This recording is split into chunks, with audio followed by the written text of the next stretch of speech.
wala po ang Smart. Mr. Manny Pangilinan, sir, kung hindi ninyo alam, kami po ang kinontak ng Smart na i-market ang ilog. Tulungan namin sila na palaganapin ang Smart. At pag ginawa namin yun, kasama raw kaming lalago ng Smart. Pero ngayon, na ang Smart na ang number 1 telco sa buong Pilipinas, may permit! Smart and fair!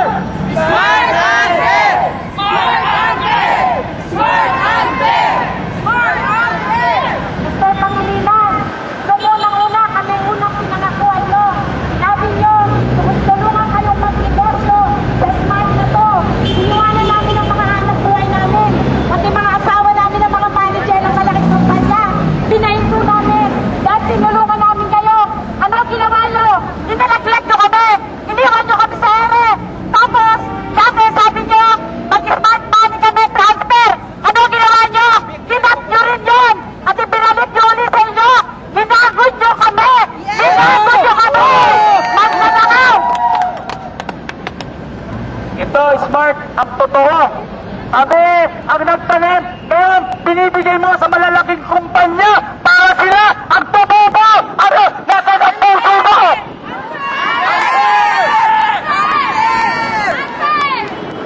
Alam nyo, sa totoo lang, maganda naman ang relasyon ng mga dealers at saka mga distributors at ng Smart sa napakatagal na panahon.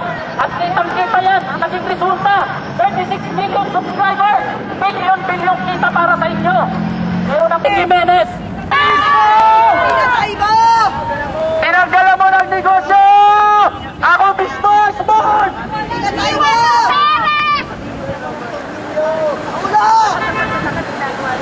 Sir Nazareno, wandyan ka rin. Alam mo, ikaw kaya po ang presidente, sir. Tingnan mo, ang mga tao nga dito na nagmamakawa sa'yo kung paano mo si Mr. Ping Jimenez na inaprubahan at siya ang nagbubulo. Maganda ang seleksyon natin ngayon. Pero ngayon, dahil sa tayo ito, maraming manipula. Simpleng tao lang po, may mga trabaho rin po dati. Ngayon ho, dahil sa magandang offer po sa amin ng Smart, karamihan po sa amin nag-resign at sumama nga po na maging business partner ng Smart. Nagnegosyo po kami, namuhunan po kami. Lahat po ng tindahan, kami po ang nagturo kung paano mag-load. Kami po ang nagbahay-bahay, nagpaikot ng e-load business na halos lahat po tayo ay nagpapaload sa mga tindahan. Pero ngayon po, bigla-bigla, wala na kaming karapatang magbenta na kami makakuha ng load o makaangkat ng load para i-distribute. Malalaking kumpanya na yung ipinalit sa amin. Bakit po ganun? Unfair! Smart unfair! Smart and fair! Smart and fair! Smart and fair! Smart and fair! Lord, nakikiusap kami sa inyo. Tulungan nyo kami.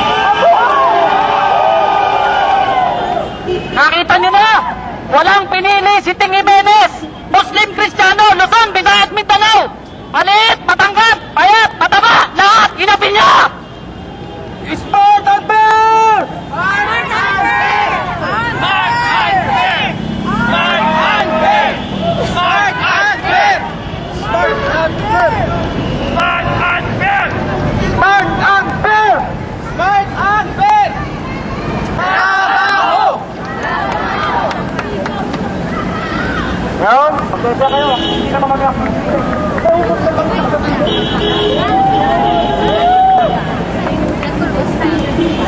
Ano gusto magkaroon tayo dyan? Tamanan doon. Ito.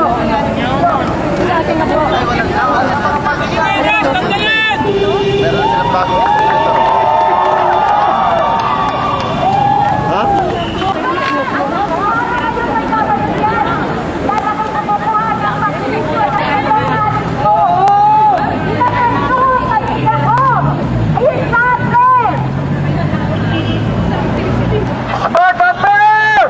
Smart and fair! Ako mitay tayo!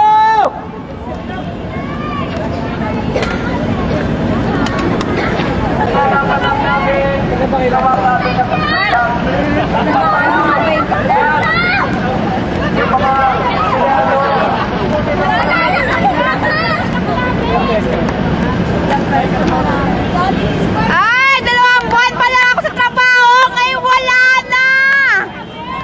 mukha mo, 2 buwan. Call center mo! Makawalan ako ng trabaho. Wala kong pwede sa kami. Center mo! Hindi naman na kami pwede! Nay, di na. Bye! Wala ka kami! Nakita mo kung ano na sa aming pamilya! Masabi lang kami! Mga buwan! Kayo ang natura! At hindi yung palangkin! Napapatayin daw kami! Magsalita pumunta rito. Papatayin kami! Ngayon pala!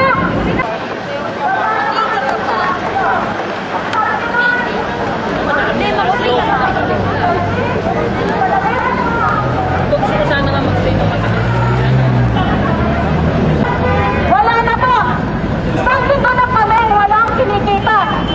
Yung mga pinangako niyo sa amin nun, nasa na? Nasa na to?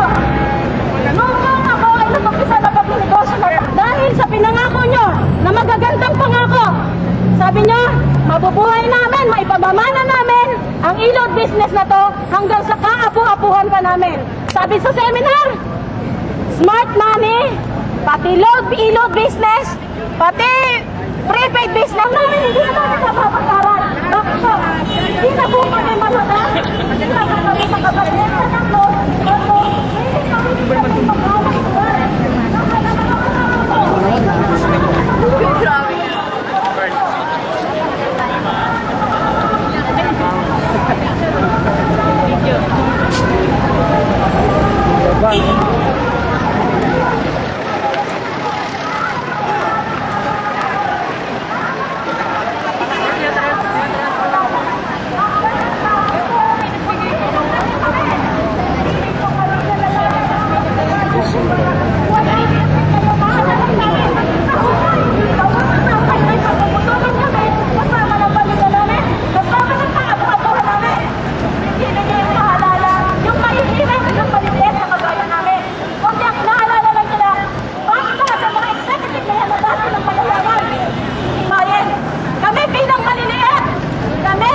Kami na nag-akyat sa inyo sa #1 business corporation.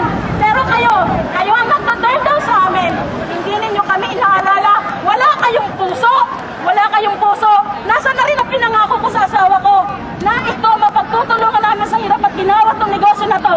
Nasa na? Pinauwi ko siya galing abroad para pagtulungan itong hanap buhay na to. Tapos kaya nasa na siya? Sinisisi niya ako. Sinisisi na ako. Ito ba yung negosyo sa nagkasahan ko? Nasa na? Kaya maliit na siya.